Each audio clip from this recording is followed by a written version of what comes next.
very good afternoon to one and all.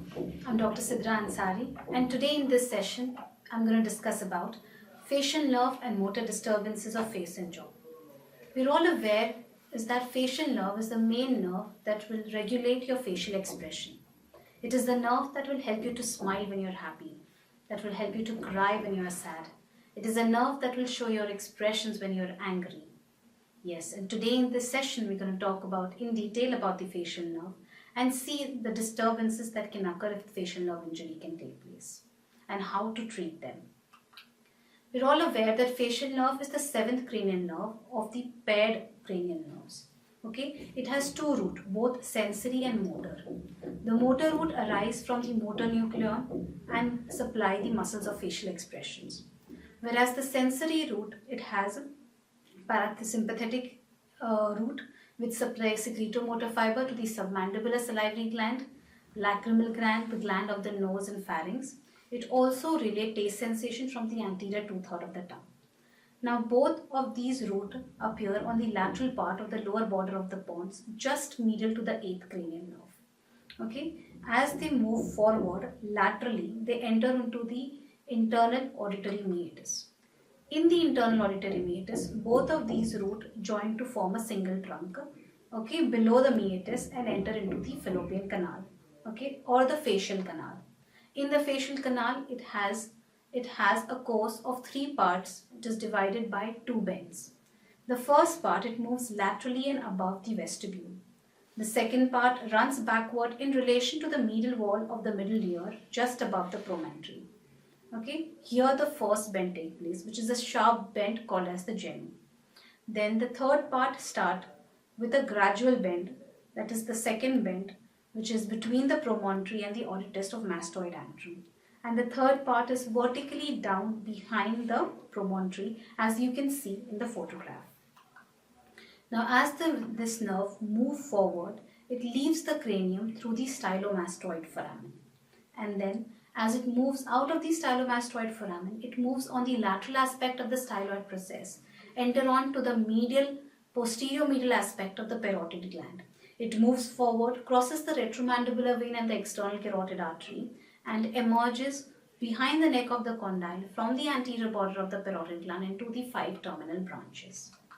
So, what are the branches of the facial nerve? Are divided into 3 parts. The branches in the facial canal, the branches as soon as it's emerged from the styloid foramen, and the branches, the terminal branches. The branches in the facial canal are the greater petrosal nerve, nerve to stapedius and chorda tympani nerve.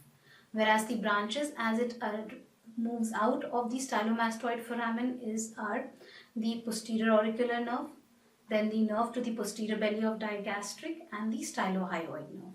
And terminal branches, we are all aware of it: temporal, zygomatic, buccal, martial mandibular and cervical. Let's take a look at the ganglion that are associated with facial nerve. There are 3 ganglions that are associated. One is the genuculate ganglion. Okay, it is found at the first bend, that is the genu. Now it takes the taste sensation from the anterior two-thirds of the tongue towards the facial nerve. The other ganglion is the submandibular ganglion.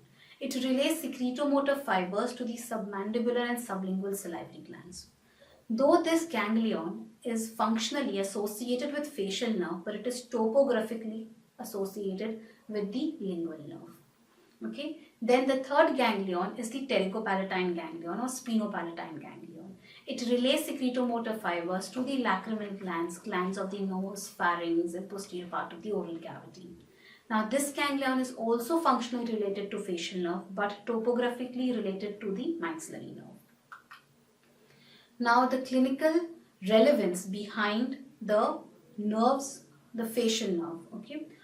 All the skeletal muscles that receive their nerve supply, the main nucleus is present in the cerebral cortex, okay, that is the supranucleus.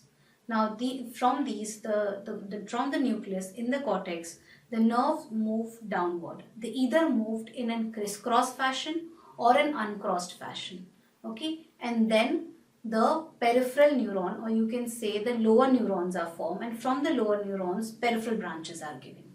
Now why do you need to know about these crisscross or uncrossed fashion? if there is an injury in the upper motor neuron, only the lower face is affected, whereas if the injury in the lower motor neuron, the entire one side of the face is affected because of this crisscross and uncrossed nature of the facial nerve. Let's move on to the motor disturbances of facial nerve and jaw. There are certain terminologies that you need to know. One is the paresis and the facial palsy. What exactly is paresis? Weakness of facial muscle in performing motor function is termed as paresis. There is slight weakness, or you can say partial dysfunction. And what is facial palsy? Total flaccidity of the muscles to perform facial function is facial palsy. Now the etiology, it could either be intracranial cause because of any kind of vascular abnormalities, tumors of the intracranial cavity, trauma to the brain, or congenital abnormality. It could be temporal causes, like if there is any kind of bacterial or viral infection, trauma to the temporal region, trauma to the middle ear or the mastoid region, then the nerve is affected. Or extracranial cause like malignant tumors of the parotid gland, the ramus, the trauma and laceration, gunshot wound, or iatrogenic causes. The most important iatrogenic cause of the facial palsy that we see day in and out in our oral surgery practice, it could be inferior alveolar nerve block. Most common mistakes done by the freshers that have come, while they are giving the inferior alveolar nerve block, they do not hit the bone, because we always say hit the bone, aspirate and then inject. They keep on going behind because the ramus flares posteriorly. So you need to keep a hand at the posterior border of the ramus to decide the flaring of the ramus. So if you're not maintaining that relationship, you go more further posteriorly behind and enter into the parotid gland, and then you deposit your local anesthetic agent. What happened in this case is there is transient loss of sensation because of the local anesthetic agent. There is facial palsy. The patient will start blinking at you. You will say the patient is blinking. No, the patient is not blinking. The side that is affected, the patient is not able to close the eye on that side.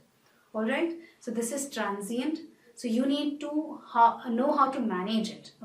Explain the patient what has happened. Reassure the patient that this is temporary. This will subside as the effect of anesthesia subside. Reassure the patient. Do the local measures. Since the patient is not able to close the eye, if the patient is wearing contact lens, remove the contact lens. The eyes is going to be watery. Apply any kind of lubricant in the eyes, eye ointment, or close the eye with a pack. Then other oral surgical procedure wherein facial nerve damage that can take place are orthognathic surgeries, temporomandibular joint surgeries, parotid surgeries, facial trauma or laceration, or facial aesthetic surgeries. Now let's move on to the Bell's palsy. It is nothing but an idiopathic paresis or paralysis of the facial nerve of sudden onset.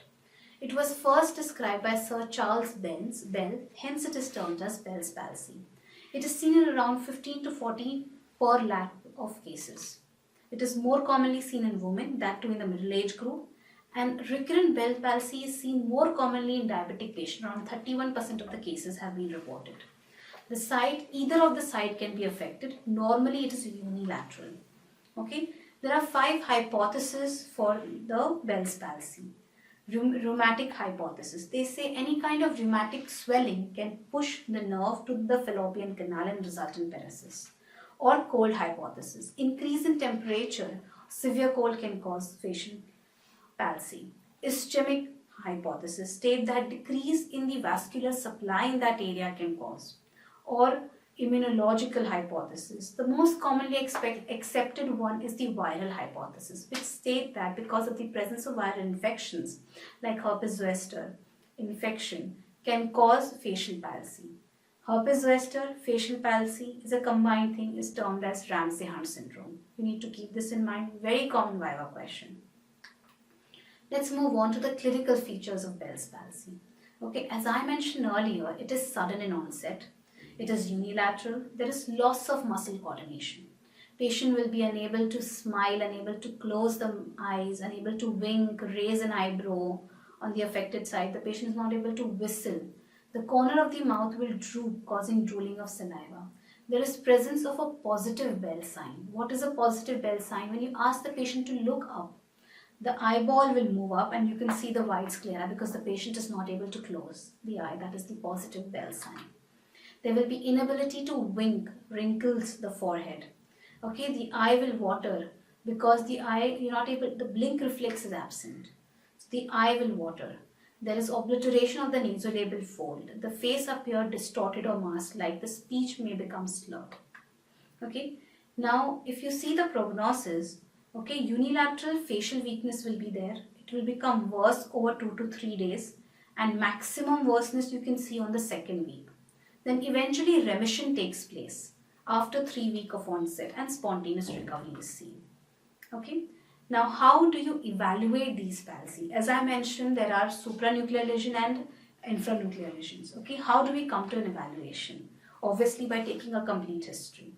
Your history depends upon how you question the patient, how you elicit the information from the patient. Okay, the onset. If the onset is acute in nature, then it is Bell's palsy. It could be because of viral infection like herpes zoster, or it could be multiple sclerosis.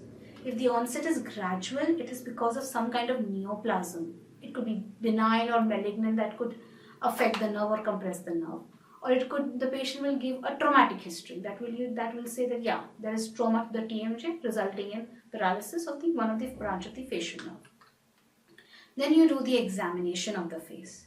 You will examine the face at rest and in motion and notice the muscle tone and symmetry. At rest, you will examine, see the nasoalveolar fold, ask the patient to smile, see the drooping of the corner of the mouth. Okay, when the patient smiles, the side which is not affected will move, try to deviate towards the side that is not affected, because the side which is affected is not able to smile. The patient will not be able to close the eye on that side. Patient will not be able to wrinkle, as you can clearly see in the picture. Wrinkle, closing the eye, nasolabial fold is obliterated. The mouth deviates to the other side, that is the normal side. Or what you could do is, in cases where you are expecting an intracranial cause, a CT scan becomes a must. In case of skull base fracture, MRI become a must because of vascular intracranial lesions. Okay, you could also do nerve excitability test. In case of acute injury, you will give a positive response. You can do magnetic transcranial and electrical stylomastoid stimulation. It will differentiate between the central and peripheral facial nerve palsy. Okay, after these investigations, you do the management. Management is physiotherapy. Ask the patient to do physical exercise. You could give medication to the patient. Okay, if the condition is seen within 1 to 2 weeks of onset, then you can prescribe prednisolone, 1 milligram per kg per day for 10 to 14 days. After 3 to 4 days, steroid does not play any role. This is basically, we are treating the herpes thing. That's the reason why we're using prednisolone. After 3 to 4 weeks, it has no role. Okay. Now, because the patient is not able to close the eye, you cover the eye. You protect the eye from the keratitis or conjunctivitis. Okay. So, you advise eye lubricant, eye ointment, and then cover the eye. Then you could also use Clostridium botulinum toxin, that is Botox. It is a neurotoxin. It interferes with the acetylcholine release of the skeletal muscle and results in skeletal muscle paralysis. An effect lasts for around 4 to 6 months. Okay. Obviously, it is not used on the paralyzed side. It is used on the contralateral side to have a facial asymmetry. Alright. Then we move on to the surgical management. When is surgery needed? Okay, when can we offer a surgical management? Only when there is an open injury of the facial nerve, then the surgical management come into the picture. Now, open injury can either, you could do an immediate primary repair. Okay, these are done in case where there is intentional or unintentional transaction. Okay, at that time, like you're doing a surgical procedure in the TMJ region and you happen to transact it. So that is intentional primary repair you will give. Okay, this gives a better result. Delayed primary repair or early secondary repairs are done in case of contaminated wounds. Okay, where there is a compromised medical condition of the patient, the wound is contaminated. In case of gunshot wound, extensive tissue destruction is there. So you will try to clean the area, debride the area, do the primary measures, and then secondary offer the rear anastomosis. Okay, keep in mind that the delay up to 12 months is alright. More than that can cause progressive degeneration of the nerve. So you should not delay beyond that. Okay. Now in surgical procedure, what do? We do a neuroraphe procedure. Neuroraphe procedure is a surgical repair of the transacted facial nerve by direct end-to-end approximation by suturing.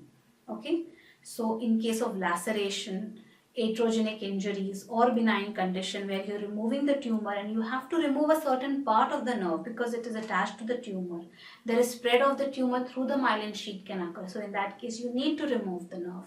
Okay, so in that case, you could graft it. All right. Then, if there is a gap between the proximal and the distal part of the nerve, some part of the nerve loss has taken place. So you need to do grafting. Okay, autologous nerve graft are available. You could use a hypoglossal nerve graft, sural nerve graft, brachial or cervical plexus or greater auricular nerve graft. Now, hypoglossal nerve graft are used in case of smaller defect. Sural nerve graft, can achieve around 30 to 40 centimeter of nerve. It is basically used for facial reanimation where you can graft from one side to the other side. Okay. Now brachial plexus, from the cervical plexus you can achieve around, you can say 19 centimeter of the nerve or 15 to 19, and greater auricular nerve, a small portion of nerve can be achieved. Now reanimation technique. Okay. As the name suggests, reanimation, you're going to bring the facial expression or facial animation back. How? By connecting the facial nerve from the contralateral side to the proximal part of the facial nerve on the affected side. You will connect it either through sural nerve or any kind of nerve graft. More commonly, this grafting is done above the superior lip. Okay, that is the upper part of the lip. Then comes the temporalis transposition. Okay, now what we do in temporalis transposition is we take a preauricular incision, extend it to the temporal region, expose the temporalis muscle. We take the muscle fibers from the temporal region and we tunnel it. Okay, tunnel it to the superior orbital, that is the upper eyelid, the upper lip, the lower lip, and the corner of the mouth. While through these tunnels, we pass these muscle fibers and suture it through the upper eyelid, okay, and to the upper lip and lower lip, so that they are pulled and we could reanimate it. That is, we could get the expressions back, or you can say we could bring a symmetry to the face by doing temporalis transposition. Then the factors that will influence the result of the extracranial facial nerve repair. Okay. Now these factors are the level of injury. At what level the injury has taken place, whether it is upper motor neuron or lower motor neuron. The biological condition of the wound. Okay. Whether the wound is clean or it is infected. The technique of the repair, whether you're doing primary closure or secondary repair. The amount of tissue damage, that is the destruction that has taken place. The amount of scarring that is present and the vascular supply is very important. And the utmost important is patient age and the general health of the patient. All of these things should be kept in mind when you're opting for a surgical procedure. Okay, now electrodiagnostic studies are carried out regularly until evidence of reanimation is seen after the surgery. Once reanimation has occurred, then intensive physiotherapy takes place and patient should be reviewed every 3 months. Thus, with this, I would like to conclude by saying that a good history and physical examination is mandatory and help to significantly narrow the possible causes. An ENG is a useful test. It should be performed 4 to 6 days post-onset, okay, in the patient with a complete paralysis. If in case there is 90% of degeneration seen, then you have to offer surgical decompression. Otherwise, conservative treatment modality will work. Treatment plan should be individualized in each patient, but must include covering of the eye and protecting the eye. Thank you.